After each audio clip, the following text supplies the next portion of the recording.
Hi Year 1, it's time for another Book Above Pay Grade session. This term we're looking at the book Who's Afraid of the Big Bad Book with Herb the boy who fell into a book. We've already discussed the title, looked at the illustrations on the front cover and established that Lauren Child is the author. She is the person that has written the book.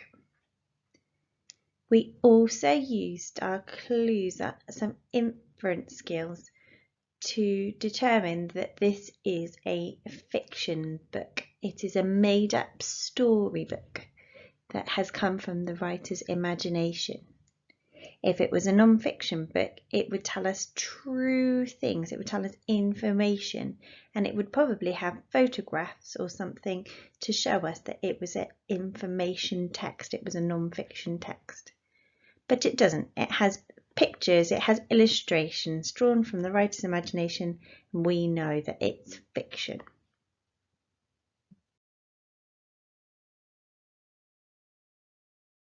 First of all, I'm going to ask you to pause the video and use your sounds to work out what our questions are today. Off you go. Do that for me now.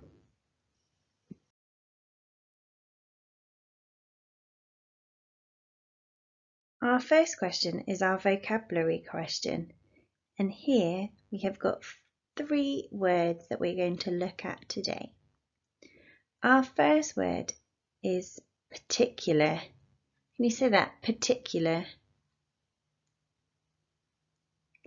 If you're being particular, you're giving details or specific information.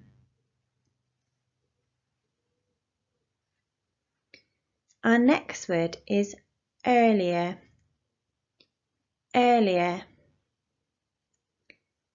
And if we're talking about something that has come earlier, it was time that has come before. It has already happened.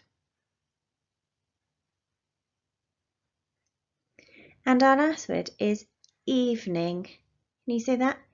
Evening. I've spotted our split digraph E in the word evening. Have you? The evening is the time between the afternoon and the night time, so it's starting to get a little bit dark. Our second question is our retrieval question, and that says, who was staying over at Herb's house? So after we finish reading the text, I want to know who was staying over at Herb's house. Who was Herb's friend? And our final question is our inference question. I would like to know, why do you think the author chose to put the letters the wrong way around? That's very strange. He's chosen to do this on purpose. But why do you think that is? So now we're going to read the story, and then we will discuss the answers at the end. Are you ready? Make sure you follow along with me. Off we go. On this particular night, particular, so it's telling us specifically which night it is. It's not just any night, it's this particular night. Herb's friend Ezzy was staying over.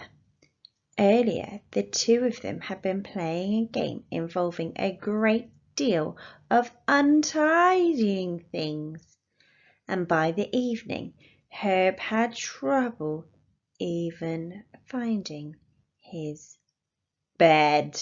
Oh no. So our retrieval question asked, who was staying over at Herb's house? Can you remember? Pause the video and discuss this now.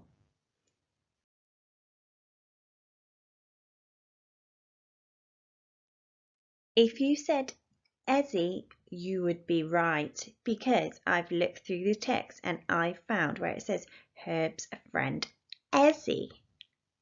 Can you see? In the orange box it says Ezzy. So I retrieved it from the text. I didn't just have a think in my head. I had a look at the text and I found exactly where it said what Herb's friend's name was.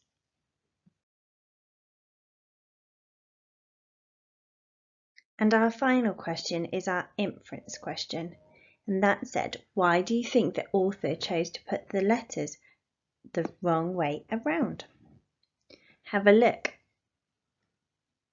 All of the letters are the right way around, but then I notice this is involving a great deal of, and when the word says untidying, it starts to go all round the wrong way. The authors purposely put all the letters, spun them around and put them all back to front.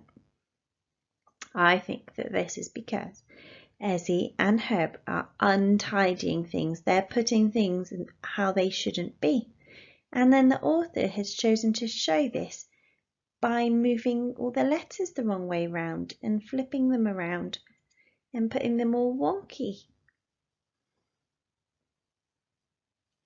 The authors also had put them all around the toy. Can you see? And around the light in a bit of a curve.